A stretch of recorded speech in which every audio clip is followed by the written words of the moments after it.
Why golly gee, Konami, we have the entire Maze of Muertos set list.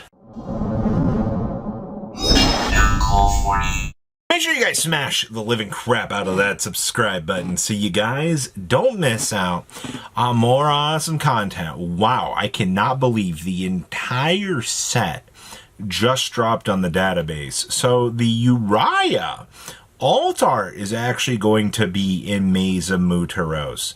Alright, so this will be a nice piece that you can try to pull. Now, we have Pumpkin, the King of Grave Ghost. We can reveal this card in the hand to set a Call of the Haunted from the deck or graveyard. And if you do, you have to discard a card. I mean, I guess it gives you a monster to call the Haunted back. That card can be activated during this turn. If this card is special summoned, you can special summon a level 6 or lower zombie monster from the deck, except with 1950 attack. Also, you can special summon from the hand or graveyard for the rest of this turn, except for zombie monsters. Hand or graveyard. That's an interesting restriction. I do like the fact, though, that this card, you can reveal it, set Call the Haunted, and then you get the ability to just discard itself to be able to bring itself out. That's actually not terrible.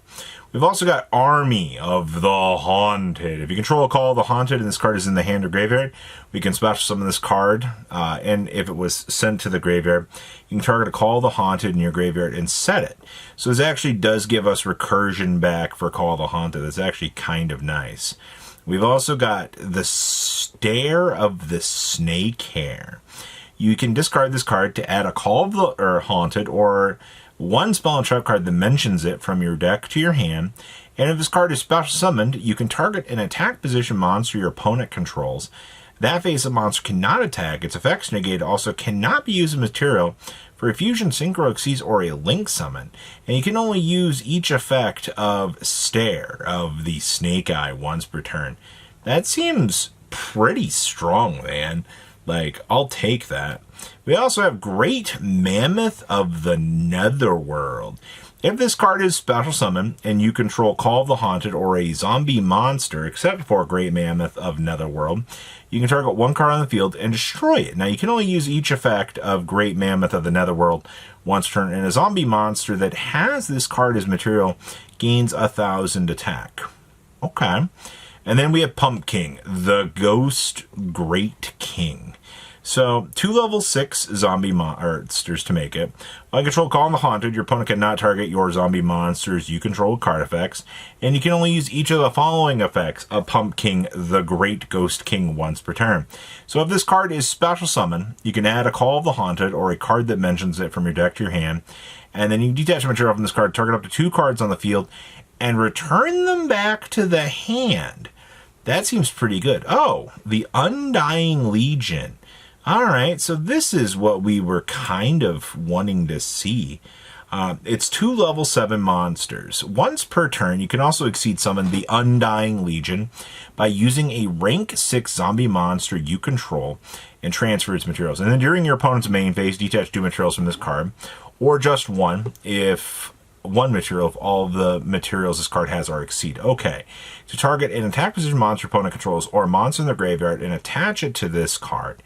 Man, if you had given me the ability to jack the opponent's monster onto my field as an attack position instead of being on this is good. But the fact I can slap this on top of the Pumpkin is really cool. We've also got Call of the Forgotten. When this card is activated, you can set up to 3 Call of the Haunted from your deck or graveyard. And if you do until the end of your opponent's next turn, you cannot special summon except for zombie monsters or monsters from the graveyard. And then once per turn, if you activate Call of the Haunted, you can target 1 monster opponent controls, send it to the graveyard. That card is frickin' insane. We've also got Ectoplasmic Fortification. Activate one of these effects. If you control no monsters, add a level 6 zombie monster or a Call of the Forgotten from your deck to your hand. Or zombie monster control gain 400 attack, and then you can draw cards equal to the number of Call of the Haunted that you control. Okay. And you can only activate one of these once per turn. Interesting. Ooh, we got this is a Joy Wheeler card. Vortex of Time. When your opponent activates a normal or quick play spell or effect, or a monster effect. While you control a zombie monster and Call of the Haunted, except during damage step, your opponent tosses a coin, and their activated effect becomes the following effect. Heads, your opponent must banish one card they control. Tails, you must banish all monsters you control. That's insane. And then we have the Deadly Zombie Breath. If you control a zombie monster and Call the Haunted, you can target a monster your opponent controls, send it to the graveyard. If you control a zombie monster, you can banish this card from your graveyard, target one face-up card you control and one face card your opponent controls, send them to the graveyard. Now, you can only use one Deadly Zombie Breath once per turn. That's interesting. I mean, this zombie stuff seems pretty cool. Now, we've got the whole set list here. So what else is cruising along in here? Dark Magician Destruction, Timaeus, and Gaza Timaeus expected. Dusk Crow, Furnace, and Atomic, all present. The Menkanko Devotee, Uzahime, and Noble Twins, check. Maiden in Love, sure. Eucalyptic Mole.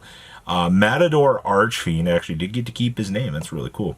There's Illusion Gate, which, remember, pay half of your life points, destroy as many monsters your opponent controls as possible, and then you can special summon one monster from your opponent's graveyard to your field, ignoring its summoning conditions. You can only apply this effect of Illusion Gate once per duel. And then there's the Illusion of Matador, the Prima Light, the Chaos Distill. We also have Heroes Rule 1. Ooh! And, of course, there is the Voltic Thunder Giant, the card that many players were waiting for. I mean, it's 2 elemental hero monsters with different attributes. Must be fusion summoned. If this card is special summoned while your opponent controls more cards than you do, destroy all other monsters on the field. And you contribute this card that was fusion summoned using a monster as a material. Target an elemental hero monster in your graveyard, special summon it. It's actually not bad. Oh, Chronicle Sorcerer's finally getting ported in here. That took 100 years. We finally get to get the Gaia and the Vice Shark, and then, oh, the Festa Balloon, the Sloppy Stasher Squirrel. We've also got the Bazoo, the Shukatai, and the Banachet. Okay. And we're also getting the Stinger, the Electric Expeller, and the Galugod, the Endless Enigma in here as well. Also appears a couple of other miscellaneous promos. Soul Slicer, Dragonic Warrior, Nurakabe, the Elf, Einroyd, there's your Junk Mill and Friends, the Dark Karibo, the Shining Mars Saint is in here, along with the Dogmatica Lawbringer. We also do get Treasure Panther. We do get Magnet Warrior Omega Plus in here.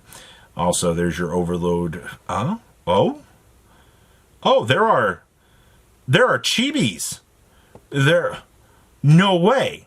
They gave us chibis. So Gaia, the Fierce Knight, Elemental Hero Sparkman, Time Wizard, Pumpkin, the King of Ghost, Des Koala, Arm Dragon, level 3, Wing Karibo, Wing Karibo. We got Arm Dragon, level 10. We also got Archfiend Harris. That's interesting.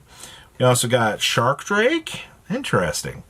We also did get some other alts. The Dark Magic Circle, The Secrets of Dark Magic, Dark Law, Mash Change, and then Huli and Ohime. Ooh, okay, reprints. These are big.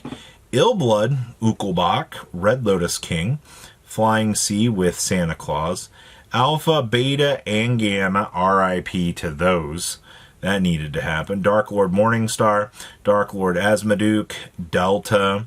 We've also got Vampires. Ooh, Beat. That's good. Necro Banshee, no material. All of the Adamantipator stuff. Zorowa got another reprint. Sulfa Cord. That's interesting. Rescue Ace Impulse, Borreload Furious. Albion the Sanctifier Dragon. Yes! That's a good reprint. Wow. I can't believe we're getting that. We also got Vampire Sucker, Condemned Dark Lord. That's good to see. To be fair, we did need that. Zombie World, the Magic Planter, Magnets, some Dark Lord stuff. Ooh, Lightning Storm and Ultimate Slayer reprints. Interesting. And then Solemn Scolding finally getting a reprint after 100 years. Oh!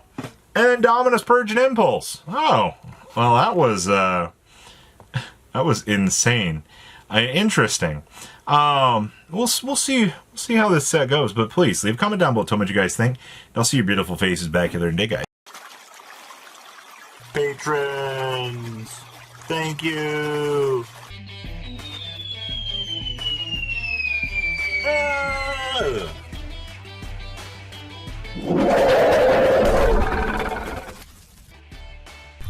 Thank you so much for watching. Check out these other videos.